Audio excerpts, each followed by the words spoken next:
Welcome back to this bonus episode of the Black Doctors Podcast.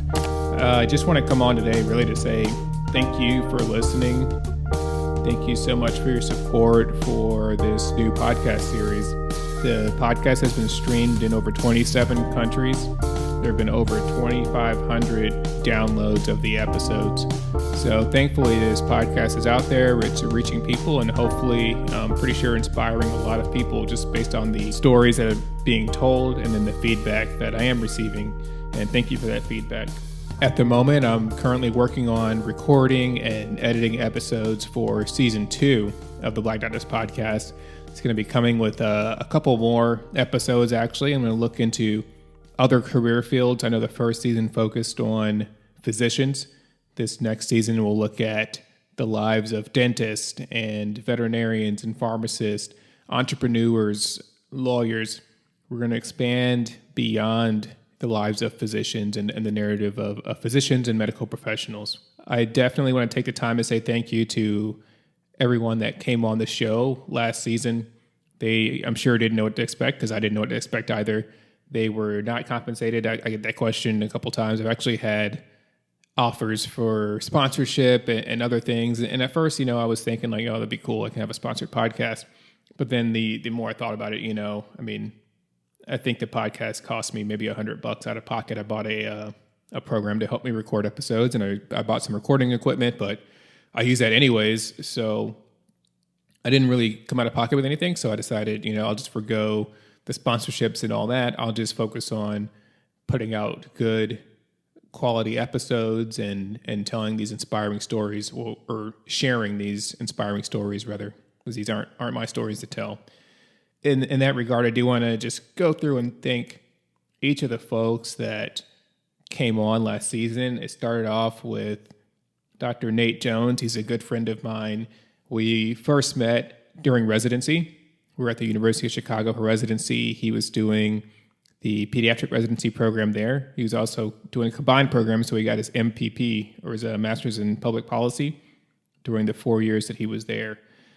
Nate and I first met, we were at a meet and greet for new medical students, actually, which is pretty incredible, speaks to his passion for mentoring other people. So we were, two of the few residents that were there. I don't think we met too many other people who looked like us at the university at that point in time. But the fact that, after our shift, we still came out to support the youth and the next generation of physicians. That's where we first met. We ended up clicking and were able to hang out and enjoy each other's company during the rest of residency, and honestly made lifelong friends in the process. He went on to begin his fellowship in pediatric emergency medicine. That's what he's wrapping up now. And on top of all that, he's very involved in the American Academy of Pediatrics and putting his Master's of Public Policy to good use, changing policies and affecting change on a national level even. So I just want to take some time to brag about him, Dr. Nate Jones. He recently took over the social media account for the American Academy of Pediatrics and was tweeting for their account all day. He's doing amazing things. He's going to finish his ER fellowship shortly and continue to do things to affect change in the culture. The second, or actually there's a third episode of the Black Doctors Podcast, Season 1, featured Dr. Bianco Bush. She's another one of my co-residents from the University of Chicago. When we met, she was doing her residency in psychiatry. She is just one of the best people that you'll ever meet. She's super sweet. She's understanding, kind of every quality that you'd want in a psychiatrist or someone you're going to work with to treat your mental health issues. She was at the University of Chicago for a couple of years while I was there. We worked together during this House Staff Diversity Committee. That's a group that we were able to establish and be very functional with. And it basically united all of the minority House staff. And we had different events and functions to the point that, we rolled so deep, 40, 50 people at our events, and we were all just young and able to network with each other and grow and learn together and be there to support each other. So she was very influential in starting that program.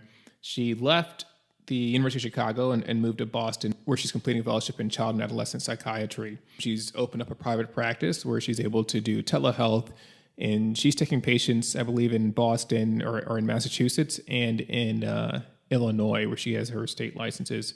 So you can look her up online, Dr. Bianco Bush. If you're looking for someone to provide for your mental health needs or for someone that you may know, she's a great person, and you should definitely look her up and see if she'll vibe as your physician. The 4th episode featured one of my coworkers, Dr. Roini. He, oh my God, such an inspiring story how he grew up in Compton, was homeless for several years of his childhood, and he grew out of those circumstances to finally attending the United States Naval Academy, where he played sports and excelled academically. He was a crypto officer, gave some briefings to the president who was in the White House at the time, and just had a very high profile, very important job in the Navy, and then decided that he wanted to become a physician. He was able to take all the tests, all the prerequisites, and he shared his journey of applying to medical schools. He did very well and went on to complete his fellowship in general surgery. We kind of almost crossed paths when I was in Chicago, so we do know a lot of the same people there. We worked together for a little bit at the hospital I'm currently at, and I'm looking forward to working with Dr. Rooney in the future. Fantastic surgeon, great teacher. He does a lot of work with finances and providing financial advice. He's passionate about building generational wealth and teaching other people how to build generational wealth. So definitely check him out. He runs a blog, Surgify, and he's on Facebook as well, providing financial information. Dr. Kiana Ward, that's my really good friend from Howard University College of Medicine. We were together for the 4 years there. She's currently an obstetrician gynecologist working up in New York. She's actively involved in resident education and medical student education as well. She's very passionate about women's health and health disparities in the community. She grew up in New York and just so impressed that she returned to where she came from, and she stayed on, after residency to continue to teach and affect change in her community. She's dedicated and driven. In the time since we've recorded the podcast, she actually went back to school, so she started working on her MPH on top of all of her duties as an attending, as program director for the or assistant program director for the residencies. She shared a lot about sharing the space and how being a minority female physician, she has to stick up for herself, for her trainees, for her residents, and just how much that job entails, how much extra stuff that a lot of us don't realize these physicians go through. And then the 6th episode of the Black Doctors Podcast Season 1 featured another classmate who wasn't a classmate. He was actually a resident at Howard. When I was a medical student, he was doing his orthopedic surgery residency. And Dr. Stevens tells a story about how mentorship is key, how he is very involved even today in mentorship opportunities. He was a collegiate athlete and made the choice between professional sports and going into medicine. He's currently an orthopedic surgeon. He practices out in Florida, and he did a fellowship in shoulder reconstruction and upper arm, upper extremity surgery. So he's doing a lot of joint replacements down in Florida.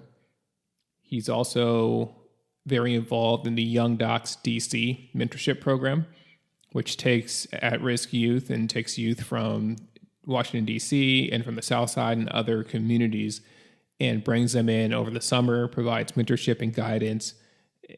They have classes taught by medical students and physicians, and they learn how to study, what it takes to become a physician, and it just gives them a sense of pride and a good foundation in healthcare.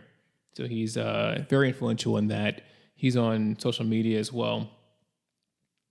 The 7th episode featured Dr. Brittany Halford. She is a serial entrepreneur. It's a good way to describe her. She's also an internal medicine physician, hospitalist.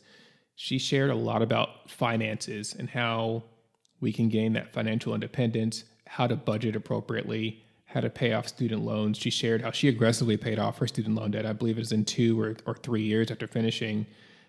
She did this by saving. She had her joy budgeting method, and she was able to share a worksheet that we could go through to help us with our budgeting. She shared a couple of her side projects, her satin hair wraps. She talks about her background growing up in Flint, Michigan, and the health disparities that she saw growing up, as well as going back home to see her families. Last but not least, Dr. Curtis Apara, he came on the show. He was the 8th and final episode of season 1. He is also an internal medicine hospitalist. He practices down in Texas. He told his story how he attended Baylor for undergrad and then eventually went to, I believe it was Ross University, which is a medical school in the Caribbean. He talked about being a IMG and coming back to the States for his rotations and challenges he's faced along the way. We talked about his YouTube channel, which is thriving. And in the time since then, he's also welcomed his firstborn child into the world. So congratulations, Dr. Apara and Mrs. Apara, on the new life you've created.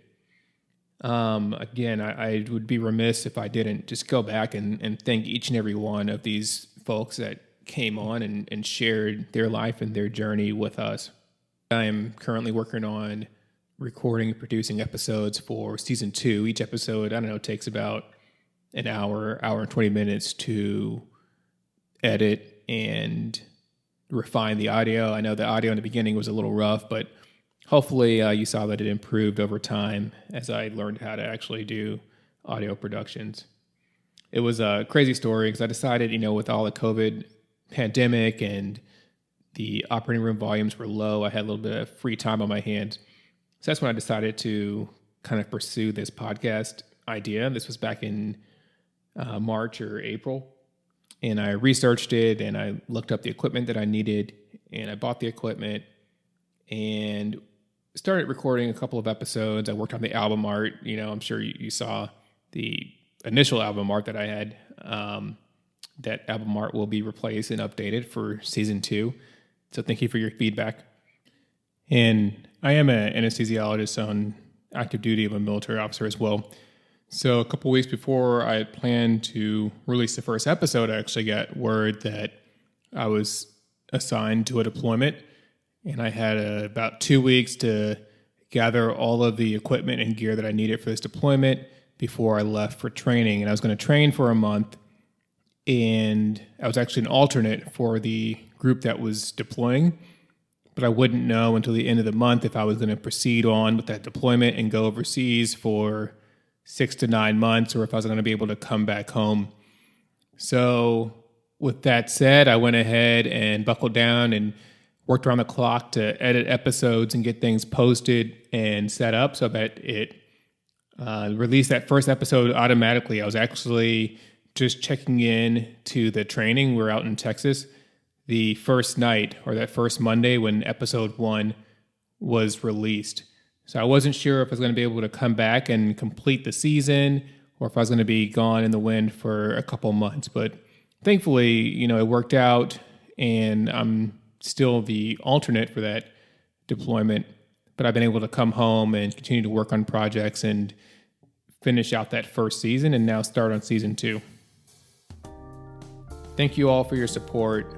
Stay tuned. The first Monday in September should be the first episode of season 2 of the Black Daughters podcast. And every Monday we'll have a new episode for you to listen from, to learn from, to share, and hopefully to enjoy. Until next time, Stephen Bradley, your friendly neighborhood anesthesiologist, host and creator of the Black Daughters podcast. Thank you for your support. Thank you so much for joining us for this week's episode of the Black Doctors podcast. If you like what you heard, please share, leave a message or a comment as well. Tune in next week to hear more of our stories told by us on the Black Doctors podcast.